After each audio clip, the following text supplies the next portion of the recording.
வணக்கம். எல்லாரும் எப்படி இருக்கிறீங்க? நல்லா இருப்பீங்க. நீங்க படிச்சுட்டு இருப்பீங்கன்னு நம்புறேன். ஸோ எனக்கு ஒரு 9 டேஸ் வந்து கேப் ஆயிடுச்சு. என்னன்னா, என்னுடைய தாத்தா வந்து இறந்து போயிட்டாங்க. ஸோ அந்த அத தொடர்ந்து ரிலேட்டிவ்ஸ் நெறைய பேர் வீட்டுக்கு வந்திருந்தாங்க. ஸோ இந்த மாதிரி இருந்தனால என்னால ஒரு 9 டேஸ் வந்து படிக்கவும் முடியல. உங்களுக்கு வீடியோஸ் போடவும் முடியல. ஆனா நான் எப்பவுமே என்ன பண்ணுவேன்னா, இந்த மாதிரி வாழ்க்கையில நடக்கக்கூடியது சகஜம் தான். ஆனா அதையே நினைச்சுட்டு ஐய்யயோ! 9 டேஸ் விட்டுட்டேன்னு இருக்கிறத விட, அந்த 9 டேஸ ரிமைனிங் இனி வரக்கூடிய இந்த 50 நாட்கள்ல எப்படி கவர் பண்ணி படிக்கிறது அப்படிதான் நான் எப்பவுமே யோசிப்பேன். சரியா? ஸோ நான் என்ன பண்ண போறேனோ அதை தான் நான் இப்போ உங்களுக்கு பண்ண போறேன். உங்களுக்கும் நான் அதை வந்து சொல்ல போறேன். என்ன அப்படின்னா, இன்னைக்கு நம்ம 8th தமிழோடைய 5th யூனிட் நம்ம பார்க்க போறோம். அதில் ஃபர்ஸ்ட் லெசன் திருக்கேதாரம். அதில் நுழையும் முன் பகுதியில் கொஞ்சம் இருக்கு. அதை நம்ம ஜஸ்ட் பார்த்துப்போம். சரியா? எதையுமே வந்து வராது அப்படின்னு நம்ம விட்டுறக்கூடாது. ஃபர்ஸ்ட் ஒன், உயிர்கள் அனைத்தையும் இசைவிப்பது எதுனா இசை. மனிதர்களின் உள்ளத்தை கொள்ளை கொள்ளும் ஆற்றல் உடையது எதுனா இசைதான். இசைக்கருவிகளின் ஓசையோடு அந்த பாடல் இணையும் போது செவிகளுக்கு மட்டுமின்றி எதுக்கும் விருந்தாகிறதுனா சிந்தைக்கும் விருந்தாகிறது. அப்படிப்பட்ட ஒரு பாடலை நம்ம பார்க்கலாம். பண்ணின் தமிழ் இசை பாடலின் பலவை முழவு அதிர கண்ணின் ஒளி கனகச்சுனை வைரம் அவை சொரிய மண்ணின்றன மத வேளங்கள் மணிவாரிக் கொண்டு எரிய கிண்ணென்று இசை முரலும் திருக்கேதாரம் எண்ணீரே. இதில் என்ன சொல்ல வராங்க அப்படின்னா, திருக்கேதாரம் அப்படின்னு சொல்லியுடைய ஒரு நகரத்துடைய சிறப்புகளை தான் சொல்ல வராங்க. ஃபர்ஸ்ட் என்ன பாருங்க, பண்ணின் தமிழ் இசை பாடலின் பலவை முழவு அதிர. அந்த ஊரில் எப்படி இருக்கும்னா, அந்த பண்ணோடு சேர்ந்து அந்த தமிழ் பாடல்களை பாடும்போது அதற்கு ஏற்ற மாதிரி முதிர்ந்த மூங்கில்களால் செய்யப்பட்டது தான் புல்லாங்குழல். அந்த புல்லாங்குழலும் முழவும் மத்தளமும் எப்படி இருக்குமா, இணைந்து ஒலிக்குமா. அது மட்டும் இல்லை, அந்த நீர் திவலைகள் எப்படி இருக்கும்னா, கண்களுக்கு இனிய குளிர்ச்சி தரும் ஒளியை உடைய அந்த பொன்வண்ண நீர்நிலைகள் எப்படி வர்ணிக்கிறாங்க பார்த்தீங்களா. நீர்நிலைகள் எப்படியா வைரங்களை போன்ற நீர்த்திவலைகளை வாரி இறைக்குமா. எது வைரங்களை போன்ற நீர்த்திவலைகள். நிலத்தின் மீது நின்று கொண்டிருக்கக்கூடிய அந்த மத யானைகள் மணிகளை வாரி வாரி வீசுமா. அப்போ அந்த அளவுக்கு வளமுடைய ஊர்னு சொல்ல வராங்க. சும்மா நம்ம ரோட்டில் மணி இதெல்லாம் போட்டு வைப்போமா, இல்லை இல்லையா, அதுதான் சொல்ல வராங்க. இதனால் இடைவிடாது என்னன்னா கிண் அப்படின்னு சொல்லிட்டு ஒரு ஒலி ஒலிச்சுக்கிட்டே இருக்கும். அது வந்து ஒரு இசை மாதிரி எங்கள் காதுகளில் கேட்கும். இந்த மாதிரியான சிறப்புகளை உடையது தான் திருக்கேதாரம் என்னும் ஊர் அப்படின்னு சொன்னது யாருன்னா சுந்தர. சரியா? இதனுடைய சொல்லும் பொருளும் பார்க்கலாம். பண் இசை, கனக சுனை, பொன் வண்ண நீர்நிலை, மத வேளங்கள் மத யானைகள், முரலும் முழங்கும், பழவை முதிர்ந்த மூங்கில். ஓகேவா? பழவை முதிர்ந்த மூங்கில் வே இது கேட்டிருக்காங்க. சரியா? நெக்ஸ்ட், இந்த சுந்தரர் யார் அப்படின்னா, தேவாரம் பாடியவர்கள் எத்தனை பேர்? 3 பேர். அந்த 3 பேர்ல ஒருவர் தான் சுந்தரன் சொல்லுவாங்க. இவருக்கு நிறைய சிறப்பு பெயர்கள் இருக்கு. நம்பியாரூரர், தம்பிரான் தோழர். இந்த கொஸ்டின் கேட்டு வச்சிருக்காங்க. தம்பிரான் தோழர் என அழைக்கப்படுபவர் யார்? சுந்தரர். சரியா? படிச்சுக்கோங்க. அதுக்கப்புறமா இவர் தந்த தேவார பாடல்கள் வந்து 12 திருமுறைகள்ல 7ஆம் திருமுறையாக வைக்கப்பட்டிருக்கு. அப்போ சுந்தரர் எழுதிய தேவார பாடல்கள் எத்தனையாவது திருமுறையில இருக்குன்னு கேட்பாங்க. 7ஆம் திருமுறையாக இருக்குது. சரியா? அந்த இவர் இயற்றிய ஒரு நூல் தான் திருத்தொண்ட தொகை. அப்போ திருத்தொண்ட தொகையினுடைய ஆசிரியர் யாரு? சுந்தரர். இந்த திருத்தொண்ட தொகையை முதல் நூலாக கொண்டுதான் சேக்கிழார் பெரிய புராணத்தை படைத்திருந்தார். முதல் நூல்னா என்னன்னா, அந்த நூலை அடிப்படையாக வைத்து எழுதியிருப்பாங்க. சரியா? இன்னொரு நூல் எழுதியிருப்பாங்க. அப்போ பெரிய புராணம் நூல் வந்து எதனை முதல் நூலாக கொண்டது இது கேட்டிருக்காங்க. எது? திருத்தொண்ட தொகை. அப்ப சேக்கிழார் வந்து எந்த நூல் எழுதியிருக்காங்க? பெரிய புராணம். ஓகே தானே? அப்ப தேவாரம்னா 3 பேர்னு சொன்னோம். சுந்தரர் ஒரு ஆளு. இன்னும் 2 பேர் யாரு? திருஞான சம்பந்தர், திருநாவுக்கரசர். சரி? அப்ப திருஞான சம்பந்தர், திருநாவுக்கரசர், சுந்தரர், இந்த 3 பேர் பாடிய பாடல்களுடைய தொகுப்பு தான் நம்ம என்ன சொல்லுவாங்கன்னா தேவாரம்னு சொல்லுவாங்க. அப்ப ஒவ்வொருத்தவங்களும் ஒவ்வொரு திருமுறை பாடல்களை எழுதியிருக்காங்க. இதெல்லாம் தொகுத்தது யாருன்னா நம்பியாண்டார் நம்பிதான் தொகுத்தது. ஓகேவா? இது வந்து இந்த கேதார பதிக பாடல். இந்த இப்போ நம்ம பார்த்தோம் இல்லையா, திருக்கேதாரம்னு சொல்றோம் இல்லையா, இதை தான் நம்ம என்ன சொல்றாங்கன்னா கேதார பதிக பாடல். இது யார் ஏற்றுறாங்க அப்படின்னா சுந்தரர் ஏற்றிருக்காங்க. இதை எப்படி பிரித்து எழுதலாம் அப்படின்னா 2 வழியாக நம்ம இதை பிரித்து எழுதலாம். அதாவது தேவாரத்தை தே கூட்டல் ஆரம், அதாவது இறைவனுக்கு சூட்டப்படும் மாலை. ஆரம்னா மாலை, தேனா இறைவன். அப்ப இறைவனுக்கு சூட்டப்படும் மாலைன்னு பொருள் கொள்ளலாம். தே கூட்டல் வாரம் அப்படின்னு பிரித்து இனிய இசை பொருந்திய பாடல்கள் அப்படின்னு சொல்லலாம். பதிகம்னா என்ன? கேதார பதிக பாடல்னு பார்த்தோம். பதிகம்னா என்ன? பதிகம்னா 10 பாடல்கள் இருந்துச்சுன்னா ஒரு பகுதியிலையோ ஒரு பகுதிக்கு கீழே ஒரு 10 பாடல்கள் இருக்கு. அப்ப அதை நம்ம என்ன சொல்லுவோம்னா பதிகம்னு சொல்லுவோம். அப்ப பதிகம்னா எத்தனை பாடல்களை கொண்டது? இதுவும் கேட்ட கொஸ்டின் தான். சரியா? அப்ப எத்தனது? 10 பாடல்களை கொண்டுள்ளது. புக் பேக் பார்க்கலாமா? காட்டிலிருந்து வந்த டேஸ் கரும்பை தின்றன வேளங்கள். சரியா? கனக சுனை பிரித்தெழுதும் போது கனகம் கூட்டல் சுனை, முழவு கூட்டல் அதிர, முழவதிர. ஓகே தானே? குருவினா பார்க்கலாமா? தமிழ் இசையோடு இணைந்து இசைக்கும் இசைக்கருவிகளாக சுந்தரர் கூறுவன யாவை? என்ன சொல்றாங்க? புல்லாங்குழலும் முழவும்.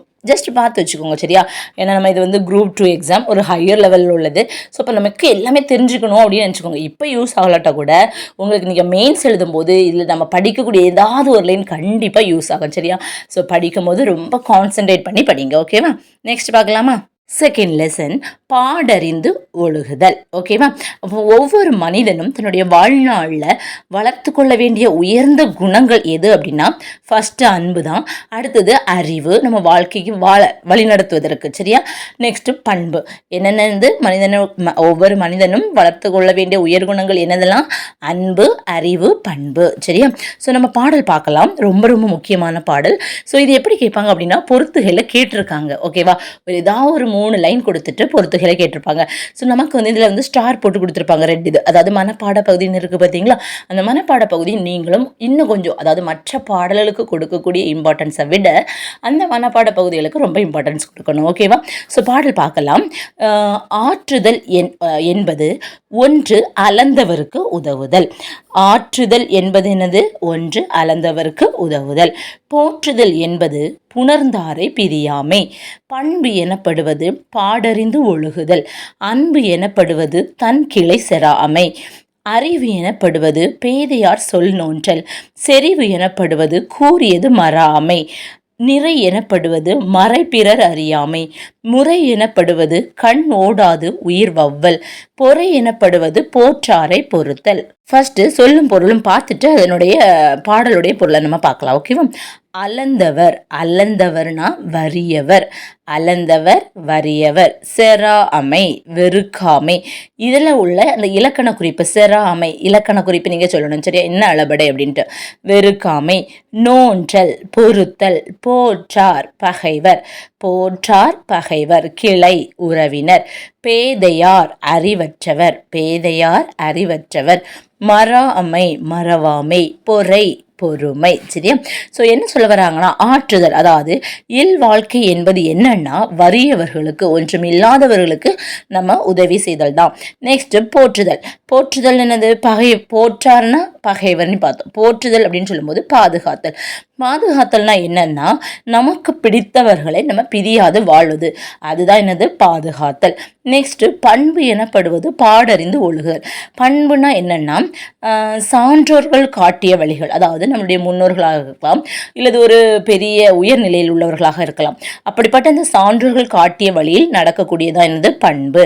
அன்புனா என்னன்னா உறவினர்களோடு வெறுப்பு இல்லாமல் வாழ்தல் தான் அன்பு. சரியா?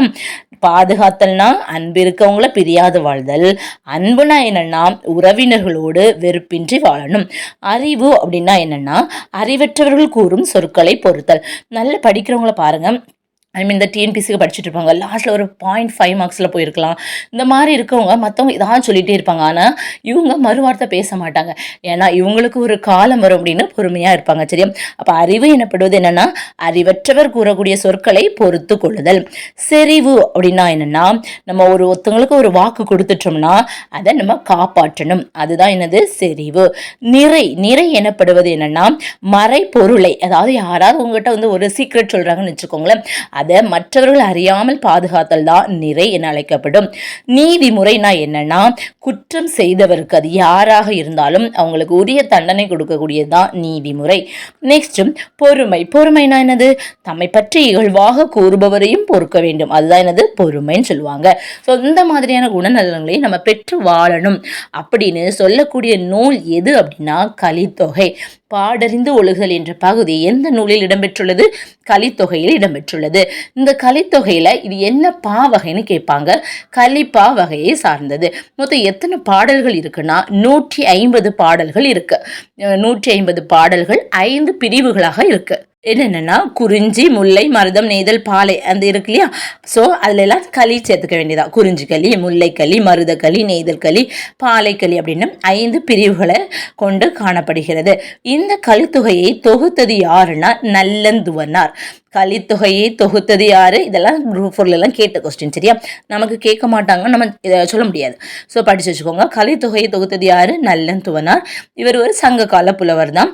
நெய்தல் களி பாடல்களை இயற்றியவரும் யாரு? நல்லந்துவனார். இதில் என்ன சொல்ல வராங்கன்னா, குறிஞ்சிகளின் 5 பிரிவுகள் இருக்கு இல்லையா? ஒவ்வொரு களி பாடல்களையும் ஒவ்வொரு ஆசிரியர்கள் தான் இயற்றியிருப்பாங்க. இதுல நெய்தல் களி பாடல்களை பாடியதுதான் யாரு? நல்லந்துவனார். அதுக்கப்புறம் இந்த 5 பிரிவுகள் இருக்கு இல்லையா? இதெல்லாம் தொகுத்து ஒரு நூலாக மாற்றியதும் யாருன்னா நல்லந்துவனார். இவர் ஒரு சங்க கால புலவர்கள் ஒருவர். சரியா? நெக்ஸ்ட் பாத்தீங்கன்னா புக் பேக்ல உள்ளது பார்க்கலாம். பசியால் வாடும் டேஸ் உணவளித்தல் நமது கடமை. அளந்தவருக்கு, அப்படிதான் பசியால் வாடக்கூடிய வறியவர்கள். வறியவர் மீனிங் என்ன? அளந்தவர். நம்மை டேஸ் பொறுத்து கொள்ள வேண்டும். நம்மை இகழ்வாரை பொறுத்து கொள்ள வேண்டும். மறைப்பொருளை காத்தல் டேஸ் என அழைக்கப்படும். நிறை. மறைப்பொருளை காத்தல் என்னது? நிறை என அழைக்கப்படும். பாடறிந்து பிரித்தெழுதும் போது பாடு கூட்டல் அறிந்து. முறை கூட்டல் எனப்படுவது. முறை எனப்படுவது.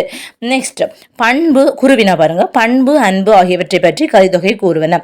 அப்ப பண்புனா என்னது? பாடறிந்து ஒழுகுதல். அன்பு அப்படின்னா என்னது? தன் கிளை செராமே. சரியா? நெக்ஸ்ட் முறை, பொறை என்பவற்றுக்கு கலித்தொகை கூறும் விளக்கம் எது? முறை அப்படின்னா என்னது? கண்ணோடாது உயிர் வவ்வல். கண்ணோடாது உயிர் வவ்வல்னா என்ன? தமக்கு பிடித்தவர்கள் தவறு செய்தாலும் அதை அப்படியே கண்டும் காணாமல் விடுவாங்களா? அப்படியா இருக்கணும்? இல்லை, அதுதான் சொல்ல வராங்க. முறை எனப்படுவது கண்ணோடாது உயிர் வவ்வல். பொறை என்பது என்னது? போற்றாரை பொறுத்தல். இவ்வளவுதான் நமக்கு புக் பேக்ல உள்ள ஒரு கொஸ்டின்ஸ். நெக்ஸ்ட் லெசன் பார்க்கலாம். சரியா? தேர்ட் லெசன் நாட்டுப்புற கைவினை கலைகள். நாட்டுப்புற கைவினை கலைகள். நுழையும் முன்னில் ஒரு 3 கொஸ்டின்ஸ் இருக்கு.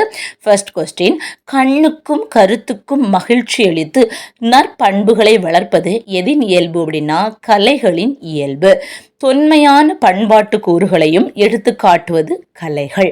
தொன்மையான பண்பாட்டு கூறுகளையும் எடுத்து காட்டுவது கலைகள். அன்றாட பயன்பாட்டுக்காக அழகிய பொருட்களை தொழில் முறையில் உருவாக்கும் கலைதான் என்று கைவினை கலை அப்படின்னு நம்ம சொல்றோம். சரி, ஃபர்ஸ்ட் கொஸ்டின். நெக்ஸ்ட் பாடத்துக்குள்ள போகலாம். உலகின் பழமையான கலைகளுள் ஒன்று எதுனா மண்பாண்ட கலை. உலகின் பழமையான கலைகளில் ஒன்று என்னது? மண்பாண்ட கலை. நெக்ஸ்ட் சிந்து சமவெளி அகழாய்வில் எது கிடைத்திருக்குன்னா பானை ஓடுகள் கிடைத்திருக்கு. அதே மாதிரி தமிழ்நாட்டில் உள்ள ஆதிச்சநல்லூரில் முதுமக்கள் தாளிகள் கிடைச்சிருக்கு. நாகை மாவட்டத்தில் செம்பியன் கண்டியூர் அப்படின்னு ஒரு ஊர் இருக்கு. அங்க மண் கலங்கள் கண்டுபிடிக்கப்பட்டிருக்கு. நெக்ஸ்ட் மதுரைக்கு பக்கத்தில் இருக்கக்கூடிய கீழடியில சுடுமண் பொருட்கள் கண்டுபிடிச்சிருக்கு. இது எல்லாமே தமிழர்களுக்கும் மண்பாண்ட கலைக்கும் உள்ள தொடர்பை காட்டக்கூடிய சான்றுகள். இது எப்படி கேட்கலாம்? இது படிக்கணுமா அப்படின்னு பார்த்தீங்கன்னா பொறுத்துகளை கேட்டுருவாங்க. எப்படி? இந்த சைடு சிந்து சமவெளி, இங்க அப்போ ஆன்சர் என்ன வரும்? பானை ஓடு. ஆதிச்சநல்லூர்னா என்ன? முதுமக்கள் தாளி. செம்பியன் கண்டியூர் அப்படின்னா என்ன? மண்கலன். கீழடினா என்ன? சுடுமண் பொருட்கள். சரியா? இந்த மாதிரி நீங்க ஷார்ட்டா படிச்சு வச்சுக்கோங்க. எல்லாமே எழுதிட்டு இருக்கணும்னு அவசியம் கிடையாது. எல்லாமே படிக்கணும் இல்லை, ஷார்ட்டா அப்படி படிச்சு வச்சுக்கோங்க. ஓகேவா? நெக்ஸ்ட் பார்த்தீங்க அப்படின்னு சொன்னால் இந்த மட்பாண்டங்கள் வச்சு, அதாவது மண்ணை வச்சு என்னென்ன செய்வாங்க அப்படின்னா குடம் செய்யலாம், தோண்டி, கலயம், கடம், மூடி, உலக்கு, அகல், உண்டியல், அடுப்பு, தொட்டி அப்படியெல்லாம் எல்லாமே செய்யலாம்.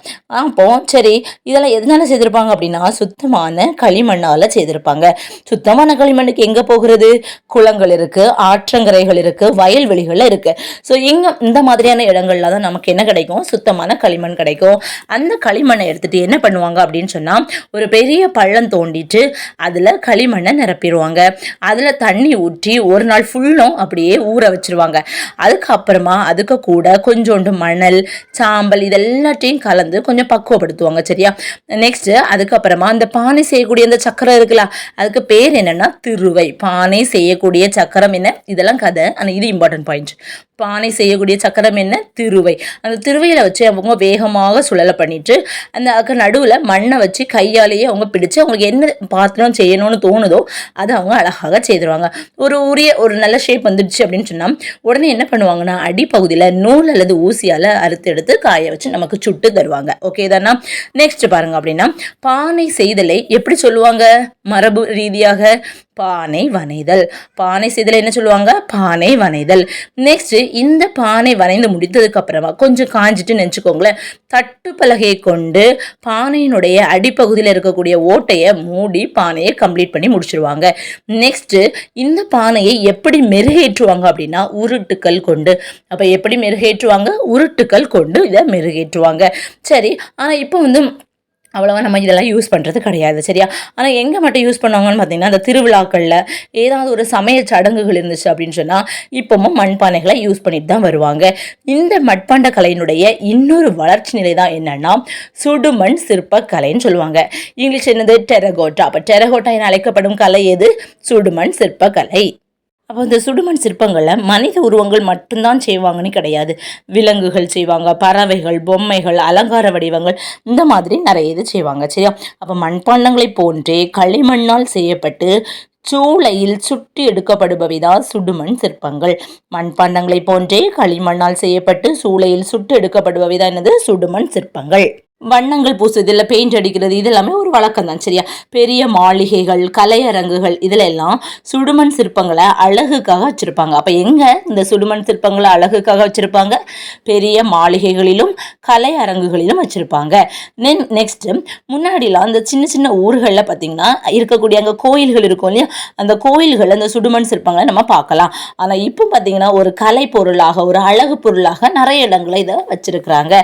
நெக்ஸ்ட்டு இதே மாதிரி மக்கள் தங்களுடைய வேண்டுதல்கள் எல்லாம் நிறைவேறிச்சு அப்படின்னு சொன்னா குதிரை சிற்பம் செய்து நாங்கள் வைக்கோம் அப்படின்னு சொல்லிட்டு வேண்டிக்கெல்லாம் செய்வாங்க. இது அந்த காலத்துல இருந்துட்டு இருந்துச்சு. நெக்ஸ்ட் நம்ம மூங்கிலை பத்தி பார்க்கலாம். சரியா?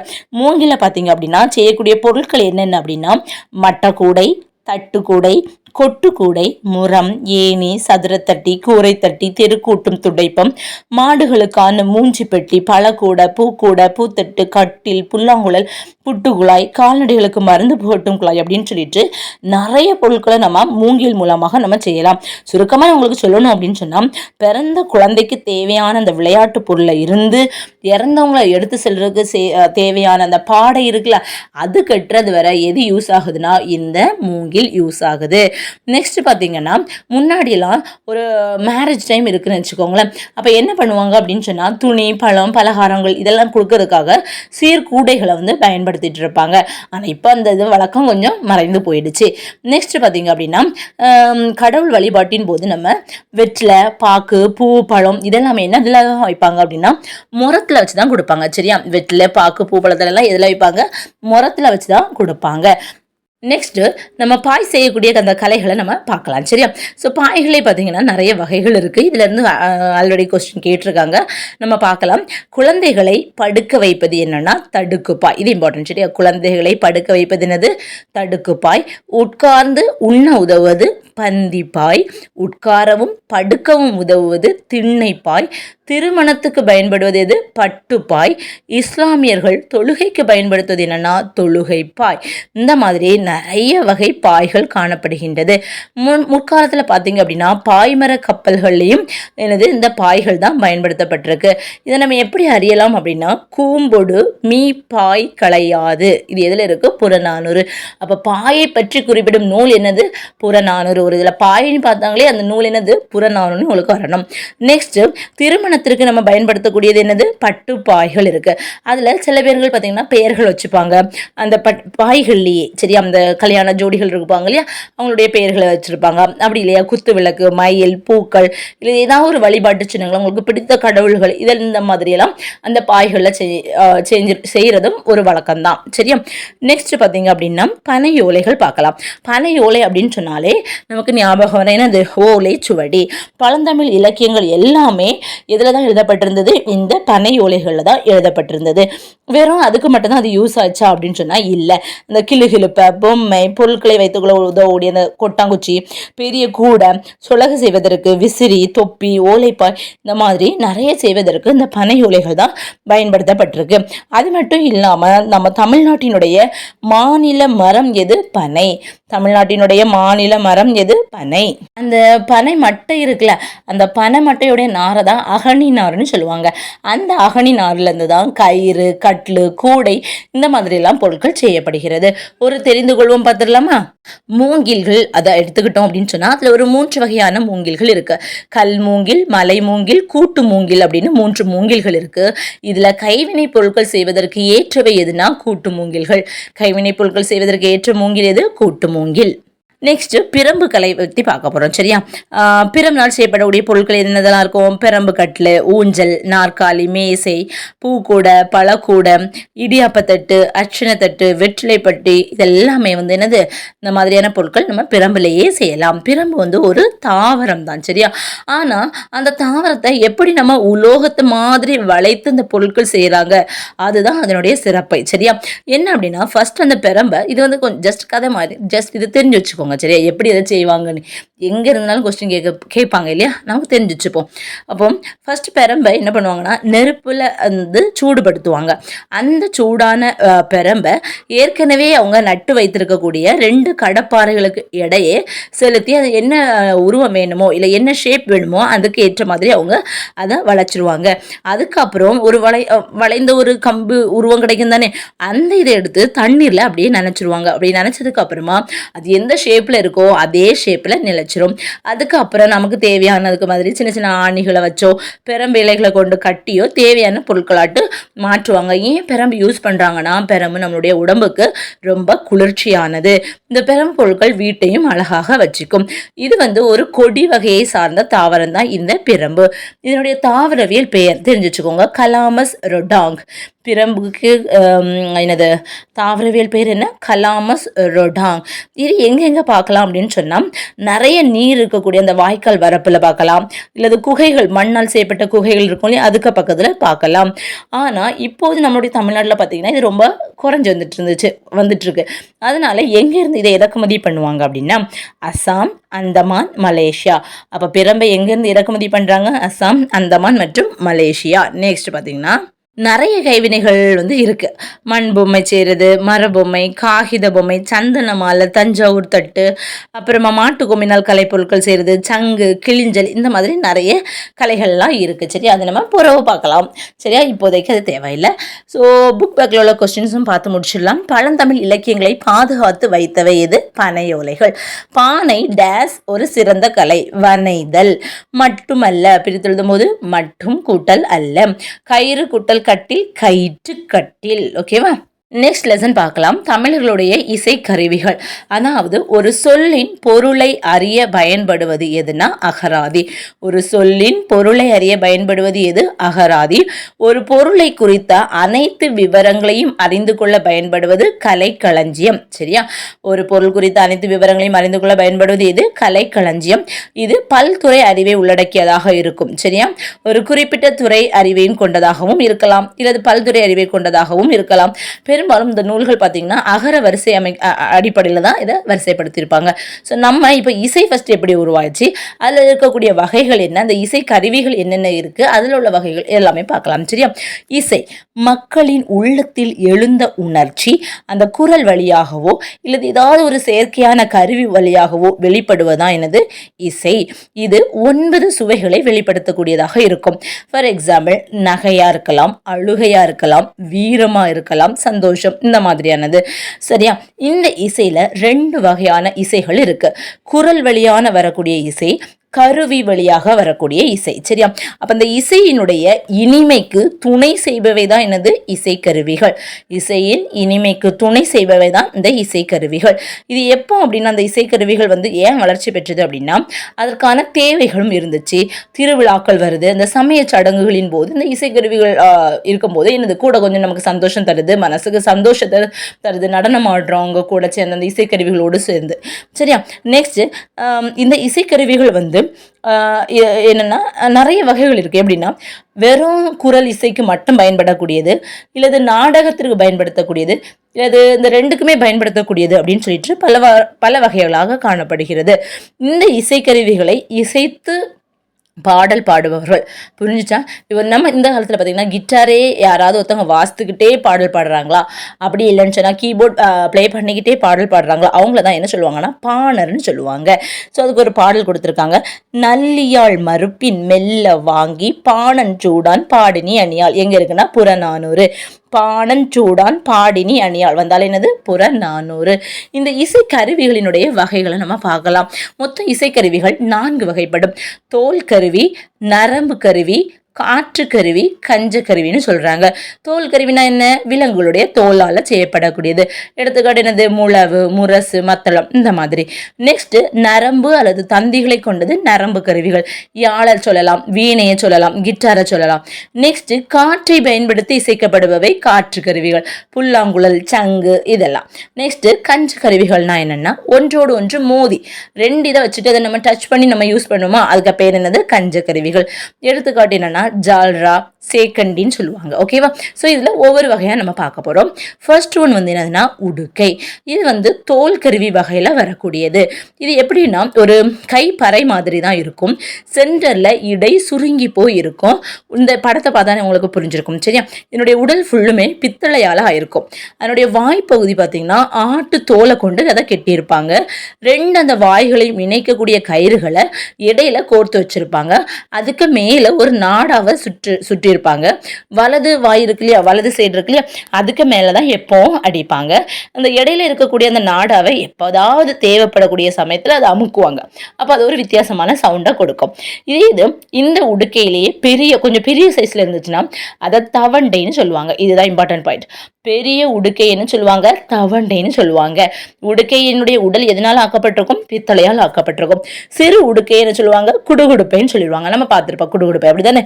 நெக்ஸ்ட் தில்லையில் நடனமாடும் நடராஜரின் கைகளுள் இருப்பது எதுனா உடுக்கை. சரியா? தில்லையில் நடனமாடும் நடராஜரின் கைகளில் ஒன்றில் இருக்கக்கூடியது எது? உடுக்கை. அப்ப இறை வழிபாட்டின் போதும் குறி சொல்லும் போதும் இந்த கருவி இசைக்கப்படுகிறது. இது கேட்பாங்க. எப்பெல்லாம் இதை இசைக்கிறாங்க? இறை வழிபாட்டின் போதும் குறி சொல்லும் போதும் இசைக்கப்படும் கருவி எது? உடுக்கை. உடுக்கையை பற்றி சம்பந்தர் வந்து சொல்லியிருக்கிறாங்க. திருஞான சம்பந்தர் இருக்கிறார்ல, அந்த தேவார பாடல்கள் இருக்கு. தண்டுடுக்கை தாளந்தக்கை சார நடம் பயில்வார். அப்ப உடுக்கைன்னு வந்தாலே சம்பந்தர், உடுக்கை சம்பந்தர். நெக்ஸ்ட் 2வது கருவி குடமுழா. இதுவும் ஒரு தோல் கருவி தான். சரியா? குடமுழா அப்படின்னு பார்த்தீங்கன்னா இதுல வந்து ஒரு முரசு வகையை சார்ந்தது. ஆனா அதுக்கு மேல ஒரு பானை மாதிரி இருக்கும். மேல வந்து ஒரு 5 முகங்கள் வந்து காணப்படுகிறது. சரியா? அதாவது 5 வடிவ வாய் காணப்பட்டிருக்கும். இது வந்து என்ன வடிவத்தில் இருக்கும் அப்படின்னா வட்ட வடிவத்தில் இருக்கக்கூடியது. நடுவில் இருக்கக்கூடிய அந்த வாய் வந்து அதை சுற்றி இருக்கக்கூடிய அந்த வாயை விட பெருசாக இருக்கும். சரியா? ஒவ்வொரு வாயுமே தோலால மூடப்பட்டிருப்பாங்க. அப்பதானே அது தோல் கருவி ஆகும். சரிதானே? ஒவ்வொரு வாயிலிருந்துமே ஒவ்வொரு வித்தியாசமான இசை வந்து பிறக்கும். அதனால இதை என்ன சொல்லுவாங்கன்னா பஞ்ச மகா சப்தம் என அழைக்கப்படும் கருவி எது? குடமுழா. இப்படிதான் படிக்கணும். பஞ்ச மகா சப்தம் என அழைக்கப்படும் கருவி எது? குடமுழா. அது எந்த வகை? தோல் கருவி வகையை சார்ந்தது. எத்தனை முகங்கள் இருக்கும்? 5 முகங்கள் இருக்கும். என்ன வடிவத்தில் இருக்கு? வட்ட வடிவத்தில் இருக்கு. இதுவும் கோயில்கள்ல ஒலிக்கப்படக்கூடிய ஒரு இசைக்கருவி தான். இப்போ இதே மாதிரியான ஒண்ணு எங்க இருக்குன்னா சென்னை அருங்காட்சியகத்துல ஒண்ணு காட்சிக்கு வச்சிருக்காங்க. சரியா? பெரும்பாலும் இது யூஸ் பண்றது இல்லை. இப்போ அருங்காட்சியகத்துல, எங்க? சென்னை அருங்காட்சியகத்துல காட்சிக்கு வைக்கப்பட்டிருக்கிறது எது? குடமுழா. நெக்ஸ்ட் பார்த்தீங்கன்னா நம்ம இப்போ குழலை பார்க்கலாம். குழல்னா எனது புல்லாங்குழல் அந்த மாதிரி காற்று கருவி வகையை சார்ந்தது. இப்போ காடுகளில் வளரக்கூடிய அந்த மூங்கில்களில் வண்டுகள் வந்து துளையிடும். அந்த துளை வழியாக அந்த காற்று வீசும்போது என்னது ஒரு இனிய ஓசை உண்டாயிருக்கலாம். இதை பார்த்து தான் நம்மளுடைய முன்னோர்கள் என்னது புல்லாங்குழலை ஏற்றிருக்கலாம். இந்த புல்லாங்குழலை என்ன சொல்லுவாங்கன்னா வேய்ங்குழல்னு சொல்லுவாங்க. வேய்ங்குழல்னு சொல்லுவாங்க, இது புல்லாங்குழல். இந்த குழல் பார்த்தீங்கன்னா 7 சுரங்களை நமக்கு சரிகம பதனிசா இருக்கு இல்லையா, அந்த மாதிரி 7 சுரங்களை உண்டாக்குவதற்கு ஏற்ற மாதிரி 7 துளைகளை கொண்டு காணப்படும். இதுல வந்து எவ்வளவு நீளம் உடையதுன்னு கேட்பாங்க. 20 விரல் நீளமுடையதாக இருக்கும். இதுல மூங்கில மட்டும்தான் செய்வாங்களான்னு கேட்டா இல்ல, சந்தன மரத்துல செய்வாங்க, செங்காலி கருங்காலி ஆகியதுல செய்வாங்க. அப்ப சிலப்பதிகாரம் சொல்லுது கொன்றை குழல், முல்லை குழல், ஆம்பல் குழல் அப்படின்னு பல வகையான குழல்கள் இருந்ததாக கூறக்கூடிய நூல் எதுனா சிலப்பதிகாரம். குழல் இனிது யாழ் இனிது என்ப தம் மக்கள் மழலை சொல் கேளாதவர். என்னன்னா மக்களுடைய மழலை சொல் கேளாதவர்கள் என்ன சொல்லுவாங்களாம், புல்லாங்குழல் இனிதா இருக்கு, யாழ் இனிதா இருக்கு அப்படின்னு சொல்லுவாங்கன்னு திருவள்ளுவர் சொன்ன ஒரு குறளை இதில் கொடுத்துருக்காங்க. இது எதுக்காக கொடுத்துருக்காங்கன்னா திருவள்ளுவருடைய காலத்திலேயே இந்த குழல் யாழ் இந்த மாதிரியான இசைக்கருவிகள் இருக்குன்னு நமக்கு புரிய வைக்கிறதுக்காக தான் கொடுத்துருக்காங்க. சரியா? அப்ப இதை இந்த குழல்களினுடைய பல்வகையை பற்றி கூறக்கூடிய நூல் எது? சிலப்பதிகாரம். நெக்ஸ்ட் ஒரு காற்று கருவியை பார்க்க போறோம். கொம்புன்னு சொல்றாங்க. சரியா? அதாவது இந்த இறந்த மாடுகள் இருக்கு பார்த்தீங்களா, அந்த கொம்பை பயன்படுத்தி ஒலி எழுப்பினாங்க. அதுதான் பின்னாடி ஒரு கொம்பு என்னும் இசைக்கருவி உருவாதற்கு ஒரு அடித்தளமாக அமைந்திருது. இந்த கொம்புகள் பார்த்தீங்கன்னா இந்த காலத்துல பித்தளையை வச்சு செய்யறாங்க, இல்லது வெண்கலம் வச்சு செய்துட்டு இருக்காங்க. இது எப்போ யூஸ் பண்ணுவாங்க அப்படின்னா வேடர்கள் தங்களுடைய வேட்டையின் போது இதை ஊதுவாங்க. வேடர்கள் என்ன பண்ணுவாங்க, வேட்டையின் போது ஊதுவாங்க. இது வேற எதுக்கெல்லாம் யூஸ் பண்ணுவாங்க அப்படின்னு சொன்னா, இந்த வயல்காட்டில் காவல் புரிவாங்க இல்லையா, அவங்க இந்த விலங்குகளையோ இல்லை ஏதாவது ஒரு கல்லை வந்து அவங்களை விரட்டுறதுக்காகவோ, இல்லை அந்த காவல்காரங்கள் இருக்காங்கன்னா அவங்கள தூங்காமல் விழித்திருக்க செய்யணும்னாலோ இந்த கொம்பு கருவியை யூஸ் பண்ணுவாங்க. இதுலேயும் பல்வகையான கொம்புகள் காணப்படுது. ஊதுகொம்பு, எக்காலம், சிங்கநாதம், துத்தரி அப்படின்னு காணப்படுது. இது திருவிழா ஊர்வலங்களின் போது இசைக்கப்படும். அப்போ திருவிழா ஊர்வலங்களின் போது இசைக்கப்படுவது எது? கொம்பு. நெக்ஸ்டும் காற்று கருவி தான் பார்க்க போகிறோம். சங்கு. இது வந்து ஒரு இயற்கையான கருவி. நம்ம எதுவுமே மாடிஃபிகேஷன் பண்ணண்டா, இயற்கையாகவே நமக்கு தந்த ஒரு காற்று கருவி தான் என்னது இந்த சங்கு. இப்போ வலமாக அந்த சங்கு சுழிந்து இருந்துச்சுன்னா அதை வலம்புரி சங்குன்னு சொல்லுவாங்க. சங்குடைய ஒலியை சங்கநாதம் அப்படின்னு அழைப்பாங்க. இலக்கியங்கள்ல சங்கு என்ன சொல்றாங்கன்னா பன்னிலம். அப்போ பன்னிலம்னா என்னது? சங்கு. இது வந்து என்னன்னா கோயில் திருவிழாக்களின் போதும் இசைப்பாங்க, சமய சடங்குகளின் போதும் இசைப்பாங்க. சங்கை பற்றி திருப்பாவையில் ஒரு பாடல் இருக்கு. சங்கொடு சக்கரம் ஏந்தும் தடக்கையின் பங்கைய கண்ணானை பாடேலோர் எம்பாவாய். பாவாயின்னு வந்தால் என்னது? திருப்பாவை தான். நெக்ஸ்ட் பார்த்தீங்கன்னா ஒரு கஞ்சக்கருவி. கஞ்சக்கருவினா என்னது? ரெண்டும் இருக்கும், ரெண்டும் டச் பண்ணும்போது எழும்பக்கூடிய ஓசை, அப்படிதானே? சால்ரா. இது என்ன பார்த்தீங்கன்னா இதுவும் பித்தளையோ இல்லது வெண்கலத்தால தான் செய்யப்பட்டிருக்கும். அதனுடைய உட்புறம் பார்த்தீங்க அப்படின்னா குவிஞ்சிருக்கும். இந்த ரெண்டனை இருக்கும் தானே, ரெண்டையும் ஒன்றோடு ஒன்று பொருத்தியும் அந்த விளிம்பி மீது தட்டும் போது நமக்கு தேவையான அந்த ஒலி ஓசைகள் நமக்கு கிடைக்கும். இதை நம்ம என்ன சொல்லுவாங்கன்னா பாண்டில்னு சொல்லுவாங்க. பனிலம் அப்படின்னா சங்கு, பாண்டில் அப்படின்னா ஜால்ரா. சரியா? இது பார்த்தீங்கன்னா கோயில் கூட்டு வழிபாட்டின் போதும் இன்னிசை அரங்குகளிலும் இந்த கருவியை இசைப்பாங்க. கோயில் கூட்டு வழிபாடு, இன்னிசை அரங்குகள்ல இந்த காலத்துல தான் நம்ம ஜால்ரான்னு சொல்றாங்க. அதுக்கு முன்னாடி சால்ரான்னு சொல்லுவாங்க. இதுக்கு இன்னொரு பேர் என்ன? பாண்டில். நெக்ஸ்ட் பார்த்தீங்க அப்படின்னா சேக்கண்டி. சேக்கண்டி அப்படின்னு சொன்னால் ஒரு வட்ட வடிவமாக ஒரு மணி மாதிரி இருக்கும். நம்மளுடைய ஸ்கூலில் பழைய இதில் பார்த்தீங்கன்னா ஒரு ரவுண்டாக ஒன்று இருக்கும், ஒரு பெரிய கல் மாதிரி. அதில் தான் வந்து ஒரு கட்டையை வச்சு தட்டுவாங்க. சரியா? அந்த மாதிரி இருக்கக்கூடியது தான் என்னது? சேக்கண்டின்னு சொல்லுவாங்க. இது வந்து ஒரு குச்சியாலோ இல்லை ஒரு இரும்பு துண்டு வச்சு நம்ம வந்து அடித்தோம் அப்படின்னு சொன்னால் நமக்கு இன்னிசை கிடைக்கும். இது வந்து தேவையான அளவில் நம்ம இதை வந்து உருவாக்கலாம். இதற்கு இன்னொரு பேர் என்னென்னா சேமங்கலம். இதை எங்கெல்லாம் என்னென்னா கோவில் வழிபாடு மற்றும் இறுதி ஊர்வலத்தின் போது இதை இசைப்பாங்க. இல்லை இன்னொரு இது வரும் பார்த்தீங்கன்னா திமிலை. இதுக்கும் இன்னொரு பேர் உண்டு. இந்த மாதிரி 4 பேர்களை கொடுத்து உங்களுக்கு பொறுத்துக மாதிரி கேட்பாங்க. சரியா? ஸோ நெக்ஸ்ட் பார்க்கலாம் திமிலை. திமிலைன்னா பார்த்தீங்கன்னா பலாமரம் இருக்கு இல்லையா, பலாமரம் அதனால செய்யப்பட்டு அதுக்கு மேலே விலங்கு தோல் இருக்கு இல்லையா, ஏதாவது ஒரு விலங்கு தோலை கொண்டு கட்டிடுவாங்க. அதை தான் என்ன சொல்லுவாங்கன்னா திமிலை அப்படின்னு சொல்லுவாங்க. திமிலை பார்த்தீங்கன்னா நம்மளுடைய மணல் கடிகாரம் அந்த வடிவத்தில் இருக்கும். அப்போ மணல் கடிகார வடிவத்தில் அமைந்திருக்கக்கூடிய இசைக்கருவி எது? திமிலை. இதற்கு இன்னொரு பேர் என்னன்னா பாணி. சங்கொடு தாரை காலம் தளங்குழி முழங்கு பேரி வெங்குரல் பம்பை கண்டை வியன் துடி திமிலை தட்டி. அப்போ இந்த திமிலை என்ற வார்த்தை எந்த நூலில் இடம்பெற்றிருக்கு? பெரிய புராணம் என்ற நூலில் இடம்பெற்றிருக்கு. அப்போ திமிலைக்கு இன்னொரு பேர் என்ன? பாணி. அப்போ நம்ம ஏற்கனவே என்ன படிச்சிருக்கோம். ஸோ சங்கு அப்படின்னா என்னது? பணிலம். சாளரானா என்னது? பாண்டில். சேக்கண்டினா என்ன? சேமங்கலம். திமிலைனா பாணி. இந்த மாதிரி படிச்சு வச்சுக்கோங்க. நெக்ஸ்ட் பறை, எல்லாத்துக்குமே தெரிஞ்சதுதான். இதுவும் ஒரு விலங்கு தோலால் கட்டப்பட்ட ஒரு தோல் கருவி தான். பழைய காலத்தில் பார்த்தீங்க அப்படின்னா செய்திகளை ஒருத்தவங்களுக்கு ஒரு மெசேஜை பாஸ் பண்ணணும் அப்படின்னு சொன்னால் இந்த கோட்பறையை அவங்க யூஸ் பண்ணுவாங்க. இப்போ பகைவர்களினுடைய ஆநிரைனா என்னது? பசு இருக்கு இல்லையா, இதை நமக்கு அவங்க கவர போறாங்க, திருட போறாங்க அப்படின்னு சொன்னா அந்த நேரத்துல இவங்க கோட்பறையை முழக்குவாங்க. ஆனா என்னது? பசு. புரிஞ்சுச்சா? அப்ப பகைவர்களினுடைய ஆநிரையை கவர செல்லும் போது என்ன பறையை முழக்குவாங்க? கோட்பறையை முழக்குவாங்க. பறையை நம்ம இந்த காலத்துல என்ன சொல்றோம்னா தப்புன்னு சொல்றோம். இந்த தப்பை கையில வச்சுக்கிட்டு அதை அடிச்சுக்கிட்டே நம்ம ஒரு டான்ஸ் ஆடணும் அப்படின்னு சொன்னா அதுக்கு பேர் என்ன? தப்பாட்டம். தப்பையும் கையில வச்சுட்டு டான்ஸ் ஆடினாங்கன்னா அது என்னது? தப்பாட்டம். நெக்ஸ்ட் பார்த்தீங்க அப்படின்னா மத்தளம். மத்து அப்படின்னு சொன்னால் ஒரு ஓசையுடைய பெயர். அந்த இசைக்கருவிகளுக்கு எல்லாமே அடிப்படை எது அப்படின்னா இந்த மத்தளம் தான். சரியா? இசைக்கருவிகளுக்கு எல்லாமே எதுதான் அடிப்படை? இந்த தளம் தான் அடிப்படை. அப்போ மத்துனா ஓசையுடைய பெயர், இசைக்கருவிகளுக்கு எல்லாம் அடிப்படை எது? தளம். அப்போ மத்து கூட்டல் தளம் அப்படின்னா மத்தளம் என்று ஆகியது என கூறியது யாருன்னா அடியாருக்கு நல்லார். அப்போ மத்து கூட்டல் தளம் இஸ் ஈக்குவல் டு மத்தளம் என்று ஆகியது என கூறியவர் யாரு? அடியாருக்கு நல்லார். அந்த மத்தளத்துடைய நடுப்பகுதி பார்த்தீங்கன்னா பெருத்து காணப்படும். இதுக்கு முன்னாடி நம்ம ஒரு 2 கருவிகள் பார்த்தோம். இடைப்பகுதி எப்படி இருக்கும்? சுருங்கி காணப்படும். ஆனால் மத்தளத்துக்கு எப்படி? நடுப்பகுதி பெருத்தும் கடைப்பகுதி தான் அது சிறுத்தும் காணப்படும். இது மரத்தால் செய்யப்பட்டிருக்கும். இதனுடைய வாய்ப்பகுதிகள் பார்த்தீங்கன்னா அதில் ஒரு வளையங்கள் காணப்படும். சரியா? அந்த வளையங்களிலிருந்து தோலை இழுத்து அவங்க கெட்டியிருப்பாங்க. 2 கைகளாலுமே இந்த மத்தளத்தை வாசிக்கலாம். இதுக்கு முதற்கருவி அப்படின்னு பேர். சரியா? இது பார்த்தீங்கன்னா தஞ்சை பெரிய கோயில் கல்வெட்டுல கோயிலுக்கு நியமிக்கப்பட்ட அந்த இசைக்கலைஞர்கள்ல மத்தளம் வாசிப்பவர்களும் இருந்தனர் என கூறுகிறது. சரியா? இந்த தஞ்சை பெரிய கோயில் கல்வெட்டுல பார்த்தீங்கன்னா யாரு மத்தளம் வாசிக்கவங்களை பற்றியும் செய்தி இடம்பெற்றிருக்குன்னு சொல்ல வராங்க. அப்ப முதற் கருவி என அழைக்கப்படுவது எதுனா மத்தளம். மத்தளம் கொட்ட வரி சங்கம் நின்றூத முத்துடை தாமம் நிறைத்தாழ்ந்த பந்தர்கீழ் சொன்னது யாரு? நாச்சியார் திருமொழியில வரக்கூடிய பாடல். நாச்சியார் திருமொழி. மத்தளம் நாச்சியார். நெக்ஸ்ட் முரசு. இதுவும் ஒரு தோல் கருவி தான். இவங்க தமிழர்கள் பார்த்தீங்கன்னா போருக்கு துணையாக கொண்ட ஒரு கருவி. அதில் முதன்மையானது அப்படின்னா முரசு கொட்டுவாங்கன்னு நம்ம கேள்விப்பட்டிருப்போம் இல்லையா, படிச்சிருப்போம். இந்த முரசுல பார்த்தீங்கன்னா 3 வகைகள் இருக்கு. எதெல்லாம்? படைமுரசு, கொடைமுரசு, மணமுரசுன்னு 3 இது இருக்கு. தமிழ் மக்கள் கிட்ட மொத்தம் 36 வகையான முரசுகள் இருந்ததாக சிலப்பதிகாரம் கூறுகிறது. அப்ப தமிழ் மக்களிடம் எத்தனை வகையான முரசுகள் இருந்ததாக சிலப்பதிகாரம் கூறுகிறது? 36. மாக்கண் முரசம் அப்படின்னு சொல்லிட்டு மதுரை காஞ்சியம் சொல்லுது. என்னது? மாக்கண் முரசம் அப்படின்னு மதுரை காஞ்சியம் கூறுகிறது. நெக்ஸ்ட் பாத்தீங்க அப்படின்னா முழவு. அதாவது இப்போ 5 முகம் அப்படின்னு சொன்னா நம்ம குடமுலானி பார்த்தோம் இல்லையா. இப்போ ஒரே முகம் இருந்துச்சுன்னா அதை நம்ம என்ன சொல்லுவாங்க? முழவுன்னு சொல்லுவாங்க. அந்த வாயில ஒரு தோலை இழுத்து அதை கட்டியிருப்பாங்க. இந்த தோல்ல ஒரு வகையான பசை மண்ணை தடவி வச்சிருப்பாங்க. சரியா?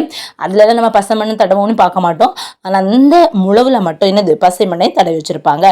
ஸோ இதை பற்றி மண்ணம்மை முழவு என பொருநராற்றுப்படை கூறுகிறது. மண்ணம்மை முழவு என கூறுவது எது?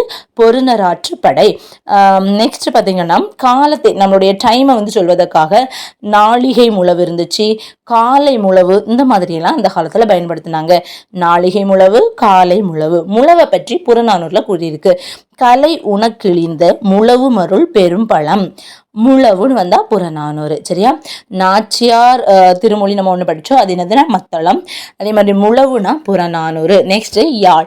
அந்த வேடர்கள் எல்லாம் என்ன பண்ணுவாங்கன்னா தங்களுடைய அந்த இறுக்கி கட்டியிருப்பாங்க அப்படிதான் அந்த வில்நான்ல. அதில் அதை வச்சு லைட்டாக தட்டும் போது ஒரு வித்தியாசமான ஓசை வரதை அவங்க உணர்றாங்க. அதே மாதிரி அவங்க என்ன பண்ணுறாங்க அப்படின்னா செய்து பார்க்குறாங்க. அப்போ அந்த வில்லை மாதிரி ஒரு வளைவு கொண்டு அதுக்கு இடையில அந்த நரம்புகளால் கெட்டுறாங்க. அதை வச்சு அதில் நம்ம விரல்களால் கொஞ்சம் வருடும் போது என்னது? ஒரு ஒலி உண்டாகுது. அப்போ அதுதான் என்னது? யாழ் அப்படின்னு சொல்றாங்க. இந்த யாழில் பார்த்தீங்கன்னா 2 யாழ்கள் ரொம்ப பழமையானது. எதெல்லாம்னா பேரியாழும் செங்கோட்டி யாழ். மிக பழமையான யாழ்னா பேரியாழ், செங்கோட்டி யாழ். இந்த யாழுடைய வகைக்கு ஏற்ப அந்த நரம்புகளினுடைய எண்ணிக்கை மாறுபடும். அதை வச்சுதான் இது இந்த யாழ் அப்படின்னு சொல்லிட்டு நரம்புகளுடைய எண்ணிக்கை வச்சுதான் கணக்கிடுவாங்க. அப்போ 21 நரம்புகள் இருந்துச்சுன்னா அது பேரியாழ், 19 நரம்புகள் இருந்துச்சு அப்படின்னா அது மகரையாழ். மகரையாழ் மீன் வடிவத்துல இருக்கும். 14 நரம்புகள் இருந்துச்சுன்னா அது சக்கோட்டை யாழ். சரியா? அந்த யாழுடைய வடிவம் தான் மாறி மாறி மாறி இப்போது வீணையா வந்திருக்குன்னு சொல்றாங்க. அப்ப அந்த வீணையும் ஒரு நரம்பு கருவி தான். இது யாழ் போன்ற அமைப்புடைய ஒரு நரம்பு கருவி எது? வீணை. இதுல எத்தனை நரம்புகள் இருக்கும் அப்படின்னா 7 நரம்புகள் காணப்படும். இதுல என்ன பண்ணுவாங்கன்னா அந்த இடக்கை விரல்கள் இருக்குல்ல, அதனால அந்த நரம்புகளை அமுக்கி தேய்ச்சி தான் ஒலி உண்டாக்க ட்ரை பண்ணுவாங்க. அதே நேரத்துல வலதுகை என்ன பண்ணும்? வலதுகையினுடைய அந்த சுண்டு விரல் வச்சிருக்கு இல்லையா, அந்த சுண்டு விரலை வச்சு நம்ம கம்பிகளை மீட்டியும் என்ன பண்ணுவாங்க? இசை எழுப்புவாங்க. அப்போ வலதுகையும் யூஸ் ஆகுது, இடதுகையும் யூஸ் ஆகுது. இந்த மாதிரி நரம்புகள் மூலம் எழுப்பக்கூடிய அந்த இசையை நமக்கு ரொம்ப சவுண்டாக கேட்கணும். அப்போ என்ன பண்ணுவாங்க? அதுக்கு கூட தான் எக்ஸ்ட்ரா பார்ட்ஸ் அட்டாச் பண்ணுவாங்க. குடம், தண்டு, இந்த மாதிரியான பாகங்கள் அதில் அந்த கிடைக்கக்கூடிய அந்த இசையை பெருக்கி அனுப்புவதற்காக இதை பயன்படுத்துவாங்க.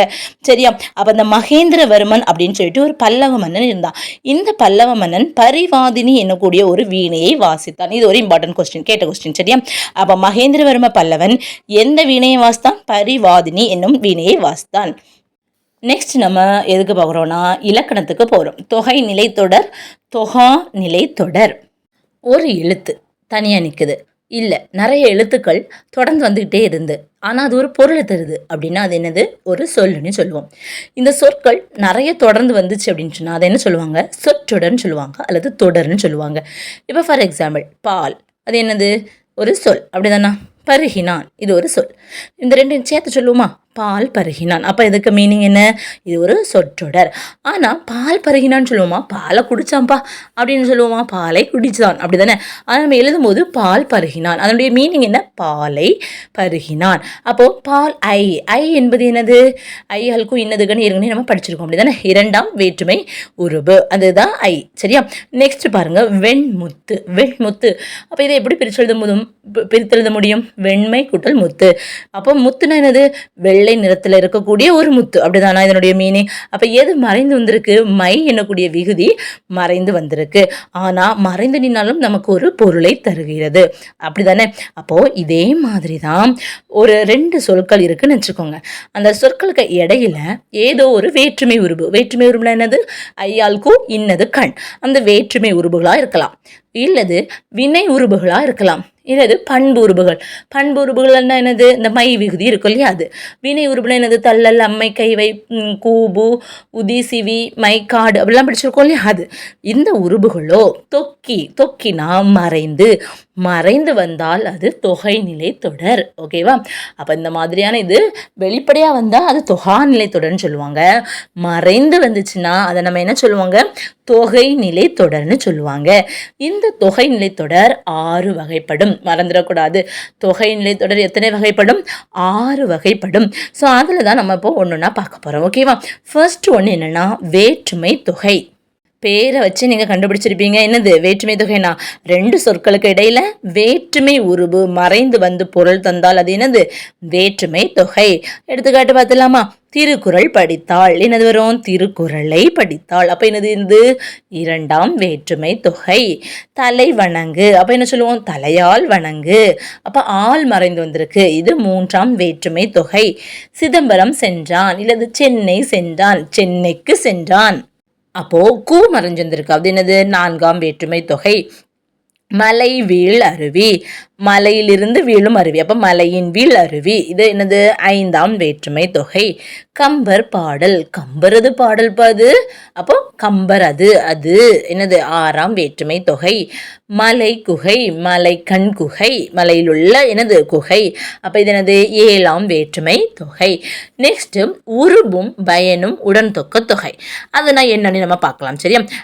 என்னன்னா ஒரு தொடர்ல வேற்றுமை உருபு மறைந்து வரும். பயன்னா என்ன? அந்த பொருளை விளக்கக்கூடிய சொல்லும் என்ன பண்ணும்? மறைந்து வரும். அந்த பொருளை விளக்கக்கூடிய சொல், அதான் நமக்கு பயன். அந்த பயனும் மறைந்து வரும். உருபும் பயனும் மறைந்து வந்துச்சுன்னா அதுதான் என்னது? உருபும் பயனும் உடன் தொக்க தொகைன்னு சொல்லலாம். ஸோ நம்ம பார்க்கலாமா? பணப்பை. பணப்பையை எப்படி பிரிச்சு எழுதலாம்? அந்த பணப்பை பணத்தால் ஆன பையனே சொல்லுவோம், இல்லை, பணத்தை கொண்ட ஒரு பை, அப்படிதானே? பணத்தை கொண்ட பை. அப்போ பணம் பைன்னு ஒரு 2 சொற்கள் இருக்கு. இடையில பாருங்க பணத்தை, அது என்னது வேற்றுமை உருபு கொண்ட. அப்ப பையில என்னதான் இருக்கு? பணம் இருக்கு. அப்ப பணம் இருக்குதுனால தான் அது பை, அப்படிதானே? பணப்பைன்னு ஆகுது. அப்ப கொண்ட அதுதான் வந்து என்னது அதனுடைய பயன். அப்போ ஐ எனும் வேற்றுமை உருபும் கொண்ட எனும் ஒரு சொல்லும் மறைந்து வந்தனால இது உருபும் பயனும் உடன்தொக்க தொகை. அப்ப நெக்ஸ்ட் பார்க்கலாமா? இப்ப பால் குடம். பால் குடம்னா என்ன? பாலை கொண்ட குடம். அப்ப இது என்னது? ஐ வந்திருக்கு. இரண்டாம் வேற்றுமை உருபும் பயனும் உடன்தொக்க தொகை. நெக்ஸ்ட் பொற்சிலை அப்படின்னா என்னது? பொன்னால் செய்யப்பட்ட சிலை, பொன்னால் ஆகிய சிலை, இப்படி வரும் இல்லையா? அப்போ ஆள் மறைந்ததற்கு அப்ப என்னது? மூன்றாம் வேற்றுமை உருபு. ஆகிய செய்யப்பட்ட இதெல்லாம் என்னது? பயன். அப்ப இது என்னது? மூன்றாம் வேற்றுமை உருபும் பயனும் உடன்தொக்க தொகை. நெக்ஸ்ட் பாருங்க, மாட்டு கொட்டகை. மாட்டு கொட்டகை என்னது? மாட்டுக்கு கட்டப்பட்ட ஒரு கொட்டகை. அப்ப இங்க வந்து கூ, ஐயால் கூ என்னது? நான்காம் வேற்றுமை உருபு. அதனுடைய பயனும் என்னது? மறைந்து வந்திருக்கு. அப்ப இது என்னது? நான்காம் வேற்றுமை உருபும் பயனும் உடன்தொக்க தொகை. நெக்ஸ்ட் வினைத்தொகை. வினைத்தொகைன்னு பாருங்க, எக்ஸாம்பிள் ஆடு கொடி வளர் தமிழ், அந்த 2 எக்ஸாம்பிள் கொடுத்துருக்காங்க. ஆடுனா என்னது? டான்ஸ் ஆடுறது. அப்போ ஆடுனா என்னது? வினைப்பகுதி. வளர் வளர்தல், அப்போ இது என்னது? வினைப்பகுதி. இதுக்கு கூட என்ன சேர்ந்திருக்கு? கொடி தமிழ் இதெல்லாமே என்னது? ஒரு பெயர் சொல், அப்படிதானே? ஆடு கொடி இதை வச்சு இது வந்து இறந்த காலமா நிகழ்காலமா எதிர்காலமா நமக்கு தெரியுமா? தெரியாது. அப்போ காலம் காட்டாத ஒரு பெயரச்சங்களாக இது காணப்படுது, அப்படிதானே? அப்போ காலம் காட்டக்கூடிய இடைநிலைகள் மறைந்து வந்துச்சு அப்படின்னு சொன்னா அது வந்து என்ன வரும்? வினைத்தொகைன்னு வரும். சரியா? அப்ப காலம் காட்டக்கூடிய இடைநிலையும் மறைந்து வரும், பெயரச்ச விகுதியும் மறைந்து வரும். சரியா? வினைத்தொகை இது ரொம்ப இம்பார்ட்டன்ட். வினைத்தொகையில எப்படி காலம் காட்டும் இடைநிலையும் பெயரச்ச விகுதியும் மறைந்து வரக்கூடியதா என்ன சொல்லுவாங்க? வினைத்தொகை அப்படின்னு சொல்லுவாங்க. எப்படி அப்படின்னு பார்த்தோம்னா, ஆடு கொடி இருக்கு இல்லையா? இப்போ இதை எப்படி சொல்லலாம்? ஆடுகின்ற கொடின்னு சொல்லலாம், ஆடும் கொடின்னு சொல்லலாம், ஆடிய கொடின்னு சொல்லலாம். கரெக்ட் தானா? புரிஞ்சிச்சு தானே? ஆடுகின்ற அப்ப இப்ப நடக்கக்கூடியது, அப்படிதானே? நிகழ்காலம். ஆடும் அப்ப எதிர்காலம். ஆடிய முடிந்த காலம், இறந்த காலம். அப்ப அந்த முக்காலங்களையும் அது எப்படி காட்டுது? நமக்கு பெயரச்சங்களாக காட்டுது, அப்படிதானா? அப்போ இந்த மாதிரி வந்துச்சு அப்படின்னு சொன்னா, அதாவது 3 காலங்களையும் நமக்கு அதை நம்ம சொல்லும் போது முக்காலங்களும் அதில் நமக்கு வர்ற மாதிரி அமையக்கூடிய அந்த எச்சத்தை தான் நம்ம என்ன சொல்லுவாங்க? வினைத்தொகைன்னு சொல்லுவாங்க. இதுல எப்படி கேட்டிருந்தாங்க அப்படின்னா, இதுக்கு முன்னாடி உள்ள கொஸ்டின்ல காலம் கறந்த பெயரச்சம் என அழைக்கப்படுவது எது? வினைத்தொகை. சரியா? காலம் கறந்த, காலம் மறைந்திருக்கக்கூடியது. சரியா? காலம் கறந்த பெயரச்சம் இது வினைத்தொகை, ரொம்ப முக்கியமானது. நெக்ஸ்ட் பண்பு தொகை. வெண்ணிலவு, கருங்குவளை, அதாவது பண்பு, ஒரு பண்பு இருக்கா? வெண்மை, கருமை, இதெல்லாம் என்னது? பண்பு. அதுக்கப்புறம் பாருங்க, நிலவு, குவளை, இதெல்லாம் என்னது? பெயர் சொற்கள். ஆனா இதுக்கு கூட ஆன ஆகிய அந்த உருபுகள் மறைந்து வந்துச்சு அப்படின்னு சொன்னா அதை பண்பு தொகைன்னு சொல்லுவாங்க. எப்படி? வெண்மையான நிலவு, கருமையாகிய குவளை அப்படின்னு சொல்லுவோம் இல்லையா? இப்போ ஆன ஆகிய உருபுகள் மறைந்து வந்துச்சுன்னா அது பண்பு தொகை. அப்போ பண்பு தொகையினுடைய டெஃபினிஷன் என்ன அப்படின்னா, பண்பு பெயருக்கும் அது தழுவி நிற்கக்கூடிய ஒரு பெயர் சொல் நிலவு, இதுக்கு இடையே ஆன ஆகிய அந்த பண்புகள் மறைந்து வருவது பண்பு தொகை. சரியா? பண்பு பெயருக்கும் அதுக்கு கூட நிற்கக்கூடிய அந்த பெயர் சொல்லுக்கும் இடையில ஆன ஆகிய அந்த உருபுகள் மறைந்து வந்துச்சுன்னா அது நம்ம பண்பு தொகைன்னு சொல்லுவோம். நெக்ஸ்ட் இரு பெயரொட்டு பண்புத்தொகை. இரு பெயரொட்டு பண்புத்தொகை அப்படின்னா என்ன அப்படின்னா, ஃபர்ஸ்ட் பார்த்தீங்கன்னா அதனுடைய சிறப்பு பெயர் இருக்கும், அதுக்கு பின்னாடி ஒரு பொது பெயர் இருக்கும், இடையில ஆகிய அந்த மாதிரியான ஏதாவது ஒரு உருபு மறைந்து வந்துச்சுன்னா அப்போ இது பெயரொட்டு பண்புத்தொகை, அப்படிதானே? அப்போ பண்பு உருபு மறைந்து வந்துச்சுன்னா அது இரு பெயரொட்டு பண்புத்தொகை. எடுத்துக்காட்டி சொல்லலாமா? வாழை மரம், ஆலமரம். அப்போ மரம் என்பது என்னது? ஒரு பொது பெயர், அது பின்னாடி நிற்குது. கரெக்டு தானே? முன்னாடி என்னது இருக்கு? ஆலம். அப்போ ஆல் என்பது என்னது? அதனுடைய சிறப்பு பெயர். அப்போ சிறப்பு பெயர் முன்னும் பொது பெயர் பின்னும் நிற்க இடையில ஆகிய என்னும் ஒரு பண்புருபு மறைந்து வந்துச்சுன்னா அது இரு பெயரொட்டு பண்புத்தொகை. பனை மரம், பனை ஆகிய மரம், இந்த மாதிரி. சரியா? நெக்ஸ்ட் உவமை தொகை. உவமை சொல் நம்ம ஏற்கனவே உவமை அணி படிச்சிருக்கோம் இல்லையா? அதே தான். இந்த ஒரு உவமைக்கும் ஒரு உவமேயத்துக்கும் இடையில போல, போன்ற, நிகர, அன்ன இந்த உருபுகளில் ஏதேனும் ஒன்று மறைந்து வந்துச்சுன்னா அது உவமை தொகைன்னு சொல்லுவாங்க. மலர் போன்ற விழி, அப்படின்னு சொல்கிறோம் இல்லையா. அப்போ மலர்விழி, மலர்விழினா என்னது, மலர் போன்ற விழி. ஆனால் போன்ற என்பது என்னது, மறைந்து வந்திருக்கு. உவமை எது, மலர் என்பது உவமை. எதற்கு உவமையாக்கப்பட்டிருக்கு, விழிக்கு. விழினா என்ன, கண், மலர் போன்ற கண்களை உடையவள் மலர்விழி. அப்போ உவமேயம். அப்போ உவமைக்கும் உவமேயத்துக்கும் இடையில போல, போன்ற, நிகர, அன்ன முதலிய உருபுகள் மறைந்து வந்துச்சுன்னா அதை உவமை தொகைன்னு நம்ம சொல்லுவோம். நெக்ஸ்ட் உண்மை தொகை. உண்மை தொகைனா என்னன்னா 2 சொற்கள் இருக்கு. அந்த சொற்களுக்கு இடையிலையும் சரி லாஸ்ட்லயும் சரி அப்படின்னு சொல்லிட்டு ஒரு சொல் மறைந்து வந்துச்சுன்னா அது உண்மை தொகை. இப்ப இரவு பகல்னு சொல்றோம், தாய் தந்தைன்னு சொல்லுவோம், அண்ணன் தம்பின்னு சொல்றோம். அப்ப என்ன வரும், இரவும் பகலும், தாயும் தந்தையும், அண்ணனும் தம்பியும். இது வந்து மறைந்து வந்திருக்கு, அப்படிதானே. அப்ப இந்த வார்த்தைகள் வந்தா என்னது, அது உண்மை தொகை. சரியா. நெக்ஸ்ட் ஒன்றுக்கும் மேற்பட்ட சொற்கள்ல இப்போ என்னுடைய உருபு வந்து வெளிப்படையாக வந்துச்சுன்னா அது எண்ணுமை. இப்போ இரவு பகல் என்பது உண்மை தொகை. இரவும் பகலும் அப்படின்னு ஒரு வார்த்தையை கொடுத்துட்டு அதனுடைய இலக்கண குறிப்பு கேட்டாங்கன்னா எண்ணுமை. புரிஞ்சுச்சா. இப்போ பசுக்கன்று அப்படின்னு கொடுத்துருக்காங்கன்னு வச்சுக்கோங்களேன், அது என்னது, உண்மை தொகை. இதே நேரம் பசுவும் கன்றும் இப்படி கொடுத்துருந்தாங்கன்னா என்ன, அது எண்ணுமை. வெளிப்படையாக வந்தால் எண்ணுமை, மறைந்து வந்தால் அது தொகை. நெக்ஸ்ட் அன்மொழி தொகை. பொற்றொடி வந்தாள், தொடினா வளையல். சரியா. பொற்றொடி வந்தாள் அப்படின்னா என்னது, தொடினா வளையல். அப்போ என்னது, பொன்னாலான வளையல். பொற்றொடினா என்னது, பொன்னாலான வளையல். வந்தாள்னு இருக்கு. அப்போ அது என்னது, பொன்னாலான வளையலை அணிந்த ஒரு பெண் வந்தாள் அப்படின்னு இருக்கு. அப்படிதானே. பொன்னால் வந்திருக்கா, ஆகிய வளையலை. அப்போ ஆகியன்னு ஒரு உருவு வந்திருக்கா. இந்த மாதிரி இது மறைந்து வந்துச்சு அப்படின்னு சொன்னா இதை என்ன சொல்லுவாங்க அப்படின்னா அன்மொழி தொகைன்னு சொல்லுவாங்க. சரியா. இதுல ஆள் வந்தனால இது 3ஆம் வேற்றுமை புறத்து பிறந்த அன்மொழி தொகைன்னு சொல்லுவாங்க. உங்களுக்கு ஒரு டவுட் வந்திருக்கும், அப்ப ஆள் வந்திருக்கு தானே, சோ இது என்னவா இருந்திருக்கும், உருபும் பயனும் உடன் தொகை தொகை தானே வந்திருக்கும். ஏன் இது வந்து அன்மொழி தொகைன்னு நீங்க கேட்கலாம். உருபும் பயனும் உடன் தொகை தொகைனா எப்படி, பொற்றொடி அதோடி முடிஞ்சிருக்கணும். அப்ப என்னது வரும், பொன்னால் ஆன வளையல். அப்படின்னா என்னது, இது ஆள் வந்திருக்கு, ஆன வந்திருக்கு. அப்ப 3ஆம் வேற்றுமை உருபும் பயனும் உடன் தொக்க தொகைன்னு வரும். ஆனா பொற்றொடி வந்தாள்னு கொடுத்துருக்காங்க. ஸோ அதை புரிஞ்சிச்சு தானே, உங்களுக்கு வித்தியாசம் புரிஞ்சிச்சு தானே. ஸோ இதுதான் வந்து என்னது, அன்மொழி தொகை. இதே மாதிரி வேற்றுமை, வினை, பண்பு, உவமை, உண்மை இதுல வராத பிற சொற்கள் சேர்ந்து வந்தாலோ இல்லை மறைந்து வந்தாலோ அதை தான் நம்ம என்ன சொல்லுவாங்க, அன்மொழி தொகை. அன்மொழி தொகையை பிரித்தெழுத கூட சில நேரம் கேட்கலாம். அப்ப என்ன வரும், அல் கூட்டல் மொழி கூட்டல் தொகை. இதுக்கு அல்லாதது மேற்குறிப்பிடப்பட்டவற்றுள் வராதது அதான் அல். சரியா. அப்ப அல் கூட்டல் மொழி கூட்டல் தொகை தான் என்னது, அன்மொழி தொகை. நெக்ஸ்ட் தொகாநிலை தொடர். தொகாநிலை தொடர்னா என்னது, 2 சொற்கள் இருக்கு, அதுக்கு இடையில எந்த உருவும் மறைந்து வரல, அது மறையாமல் நின்று பொருளை உணர்த்தினா அது தொகாநிலை தொடர்னு சொல்லுவாங்க. தொகாநிலை தொடர் வந்து பாத்தீங்கன்னா 9 வகைப்படும். இது ஆல்ரெடி கேட்ட கொஸ்டின். தொகைநிலை தொடர் எத்தனை, 6. தொகாநிலை 9. இது கன்ஃபியூஸ் ஆகக்கூடாது. நெக்ஸ்ட் எழுவாய் தொடர். மல்லிகை மலர்ந்தது. மல்லிகை என்பது என்னது, ஒரு எழுவாய். மலர்ந்ததுன்னு பயனிலை. அப்போ இதுக்கு இடையில எந்த சொல்லுமே மறையாம வந்திருக்கு. அப்போ முதல் என்னது வந்திருக்கு, எழுவாய். அப்ப இது என்னது, எழுவாய் தொடர். புரிஞ்சுச்சா. முதல் என்னது வந்திருக்கு, எழுவாய் வந்திருக்கு, அதனால இது எழுவாய் தொடர். நெக்ஸ்ட் எக்ஸாம்பிள் பாருங்க. நண்பா படி நண்பா அப்படின்னு நம்ம சொல்றோம்னு வச்சுக்கோங்க. நண்பா இது என்னது, ஒரு வெளிப்பெயர். அப்படிதானே. அப்போ என்னது, இது வெளித்தொடர். ஓகேவா. இது என்னது, வெளித்தொடர். எதுவுமே மறைஞ்சு வரல. அப்படிதானே. நெக்ஸ்ட் பாருங்க. சென்றனர் வீரர். அப்போ சென்றனர் என்பது என்னது, ஒரு வினை முற்று பெற்ற ஒரு வினைச்சொல். அப்படிதானா. இது வீரர் என்ற ஒரு பெயரை கொண்டு முடியுது. ஆனா இடையில எந்த ஒரு சொல்லுமே மறைந்து வரல. அப்ப இது என்னது, வினை முற்று தொடர். ஃபர்ஸ்ட் எது வருதோ அதுதான். சரியா புரிஞ்சுச்சா. அப்ப சென்றனர் என்பது என்னது, வினை முற்று. அப்ப இது வினை முற்று தொடர்.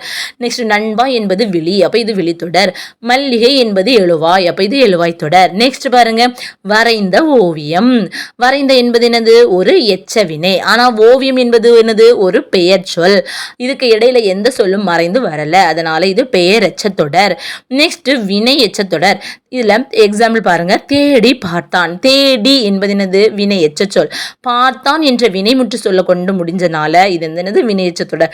ரெண்டுக்கும் நீங்க கன்ஃபியூஸ் ஆகக்கூடாது. பெயரெச்சம் அப்படின்னு சொல்லும் போது ஒரு எச்ச வினை பிளஸ் ஒரு பெயர் சொல் வரும். சரியா. ஒரு எச்ச வினை நெக்ஸ்ட் ஒரு பெயர் சொல் வரும். வினை எச்சம்னா என்னன்னா, ஃபர்ஸ்ட் ஒரு வினை எச்ச சொல் வரும், அதுக்கப்புறம் ஒரு வினை முற்ற கொண்டு முடிஞ்சா அது வினை எச்ச தொடர். புரிஞ்சுச்சா. தேடி பார்த்தான், தேடி வந்திருக்கு. என்ற விகுதி வந்துச்சுன்னா அது என்னது? வினையெச்சம். ஓகேவா? நெக்ஸ்ட் வேற்றுமை தொகாநிலை தொடர். கவிதையை எழுதினார். கவிதையை ஐ வந்து என்னது? வெளிப்படையாக வந்திருக்கு. அப்ப இது வேற்றுமை தொகாநிலை தொடர். நெக்ஸ்ட் பாருங்க, மற்ற பிற. மற்று என்பது ஒரு இடைச்சொல். சரியா? மற்று என்பது ஒரு இடைச்சொல். இது வெளிப்படையாக வந்திருக்கனால இது இடைச்சொல் தொடர். நெக்ஸ்ட் நனி தவ சால உரு, இதெல்லாம் என்னது? உரிச்சொல் தொடர். அப்ப சாலவும் நன்று. சாலை எனும் உரிச்சொல் என்னது? வெளிப்படையா வந்திருக்கு. அப்ப இது உரிச்சொல் தொடர். நெக்ஸ்ட் நன்று நன்று நன்று, பாம்பு பாம்பு பாம்பு, இதெல்லாம் என்னது? ஒரே சொல் பல முறை அடுக்கி வந்துச்சுன்னா அது என்னது? அடுக்கு தொடர். நெக்ஸ்ட் புக் பேக்ல உள்ள கொஸ்டின்ஸ் பார்க்கலாம். சொற்களுக்கு இடையே வேற்றுமை உருபு மறைந்து வருவது எது? வேற்றுமை தொகை. செம்மரம் என்பது என்ன தொகை? பண்பு தொகை. செம்மை குட்டல் மரமை என்ற விகுதி மறைந்து வந்திருக்கு. ஸோ இது பண்பு தொகை. கண்ணா வா என்பது டேஷ் தொடர்? விழித்தொடர். நெக்ஸ்ட் பொறுத்துக பார்க்கலாம். பெயரச்ச தொடர் என்ன வரணும்? ஃபர்ஸ்ட் ஒரு எச்ச வினை வரணும்.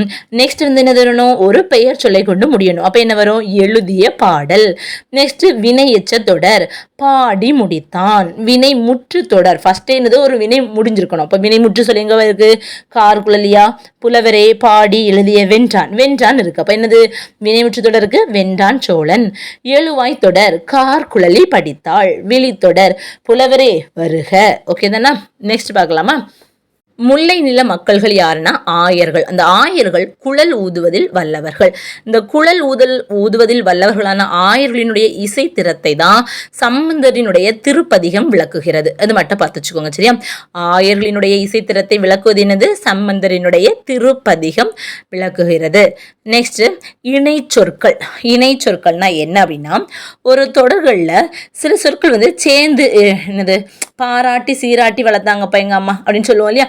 அப்ப இணையாக இடம்பெற்று அந்த ஒரு பொருளுக்கு கூட கொஞ்சம் ஒரு சப்போர்ட் கொடுக்குது இல்லையா? அப்படிப்பட்ட சொற்களை தான் நம்ம இணை சொற்கள்னு சொல்றோம்.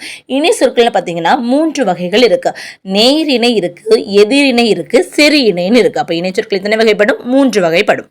அந்த இணை சொற்கள் பார்த்தீங்கன்னா ஒரே பொருளை தான் தருதா அப்படின்னா அது இணை. அந்த இணையை என்ன சொல்லுவாங்க? நேர் இணைன்னு சொல்லுவாங்க.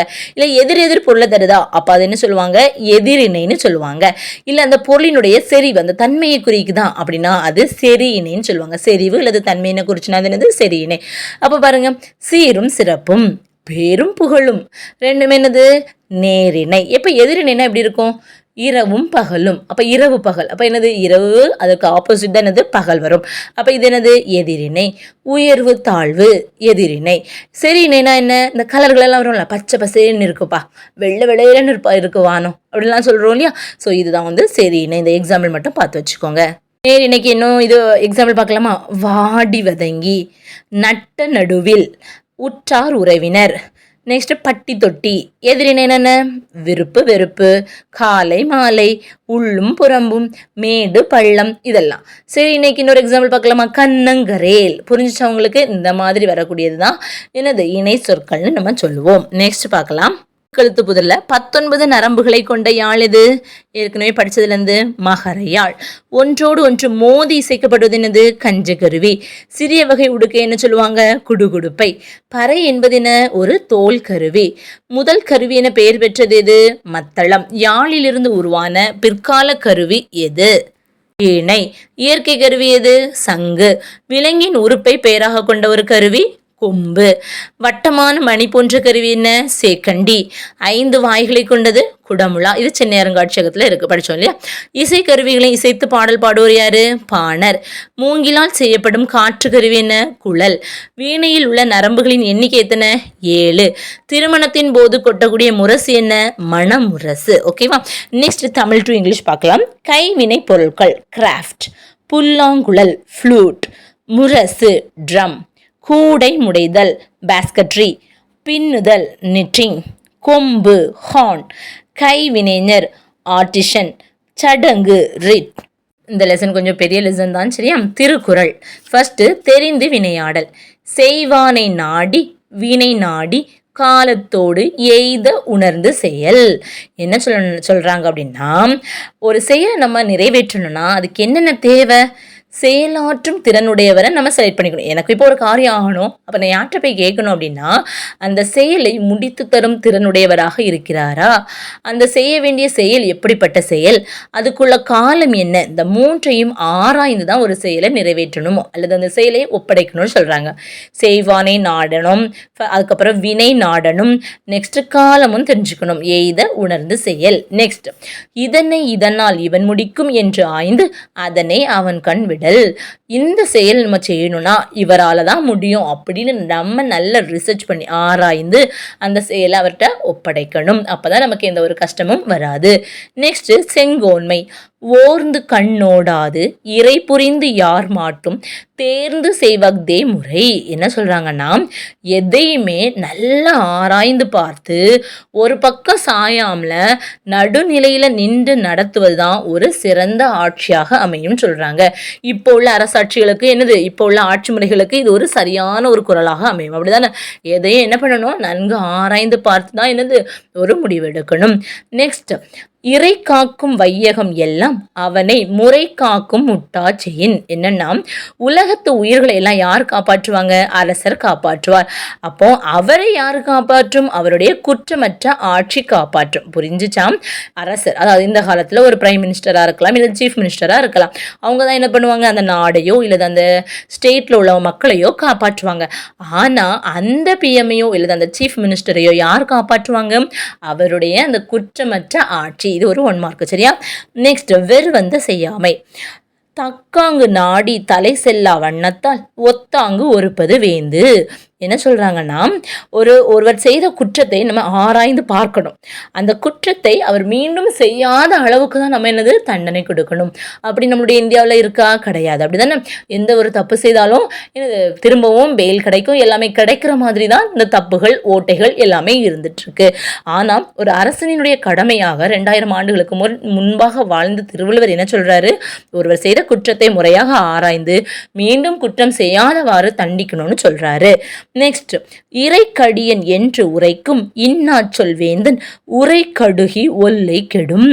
என்னன்னா, நம்முடைய அரசர் ரொம்ப கொடுமையானவர்ப்பா அப்படின்னு அந்த நாட்டு குடிமக்களே தூற்றுனாங்க அப்படின்னு சொன்னா அந்த அரசர் அவருடைய வாழ்நாள் குறைந்து சீக்கிரமா கெட்டு போவாரு அப்படின்னு திருவள்ளுவர் சொல்றாரு. நெக்ஸ்ட் சொல்வன்மை, கேட்டார் பிணிக்கும் தகையவாய் கேளாரும் வேட்பு மொழிவதாம் சொல். என்னன்னா, கேட்பவரை, ஒரு ஆள் கேட்குறாங்களா அவங்கள தன்மையப்படுத்துறதும் கேளாதவரை கூட கேட்க தூண்டுவதும் தான் சிறந்த சொல்லாற்றலினுடைய இயல்பு. சரியா? அப்பாவே பேசுறது நான் கேட்கலையே, மறந்துட்டே, மிஸ் பண்ணிட்டேனே அப்படின்னு சொல்லிட்டு கேட்க தூண்டணும். அதுதான் என்னது சிறந்த சொல்லாற்றலின் ஒரு இயல்பு. நெக்ஸ்ட் சொல்லுக சொல்லை பிரிது ஓர் சொல் அச்சொல்லை வெல்லும் சொல்லின்மை அறிந்து. எப்படின்னா, இப்போ ஒரு ஆர்குமெண்ட் நடந்துகிட்டே இருக்குன்னு வச்சுக்கோங்களேன். அந்த ஆர்குமெண்ட்ல நம்ம சொல்லக்கூடிய ஒரு சொல்லை எதிர்த்து பேசுறதுக்கு வேற சொல் இருக்கக்கூடாது. அந்த அளவுக்கு ஒரு ஸ்ட்ராங்கான ஒரு சொல்லாக நம்ம பேசணும். அடிக்கடி என்னது சும்மா உளத்திக்கிட்டே இருக்கக்கூடாது, புலம்பிக்கிட்டே இருக்கக்கூடாது. பேசின ஒரு சொல்லானாலும் என்னது மற்றவர்கள் எல்லாம் கட்டுப்படுத்தக்கூடியதா, தன்மையப்படுத்தக்கூடியதாக இருக்கணும். அப்ப என்னது, நம்ம சொல்லக்கூடிய சொல்லை வேறு சொல்லால் வெல்ல இயலாதவாறு சிறந்த சொற்களை தேர்ந்தெடுத்து நம்ம பேசணும் அப்படின்னு சொல்றாங்க. அதுக்கு நமக்கு உதவுது இதுதான் கல்விதான் உதவும். நெக்ஸ்ட் அவை அறிதல், அவை அறிந்து ஆராய்ந்து சொல்லுக சொல்லின் தொகை அறிந்த தூய்மையவர். இப்போ ஒருத்தவங்கிட்ட நல்ல சொல்வளங்கள் இருக்கு, நல்ல பண்புகளும் இருக்கு. ஆனா என்ன பண்ணணுங்க, நம்ம இப்ப எந்த அவையில பேசுறோமோ அதுக்கு தேவையான கருத்துக்களை தான் பேசணும். அதான் சொல்ல வராங்க, சொல்வளமும் நல்ல பண்பும் உடையவர்கள் தாம் பேசக்கூடிய அந்த அவையின் தகுதி அறிந்து பேச வேண்டும்.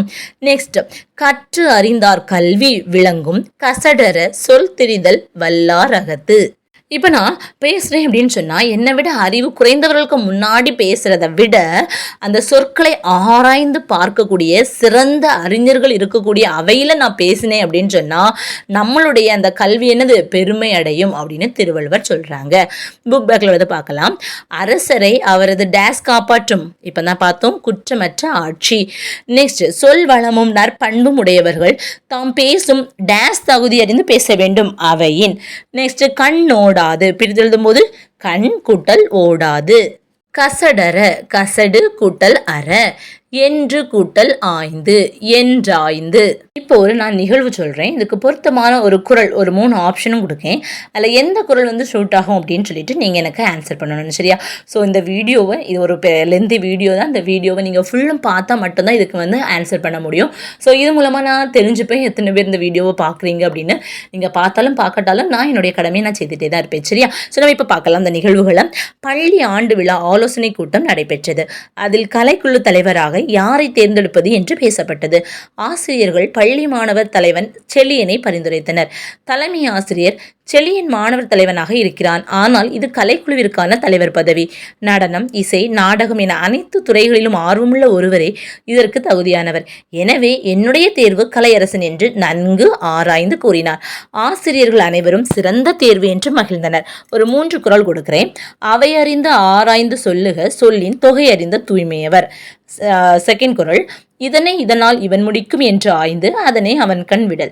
3வது குறள், ஓர்ந்து கண்ணோடாது இறை புரிந்து யார் மாட்டும் தேர்ந்து செய்வதே முறை. சரியா? ஸோ யார் இதுக்கு சரியான ஆன்சரை கமெண்ட் பண்ணுறாங்க, யார் இந்த ஃபுல் வீடியோவும் பார்க்குறாங்க அப்படின்னு சொல்லிட்டு இந்த வீடியோவில் எனக்கு தெரிஞ்சிடும். ஓகேவா? தேங்க்யூ ஃபார் வாட்சிங்.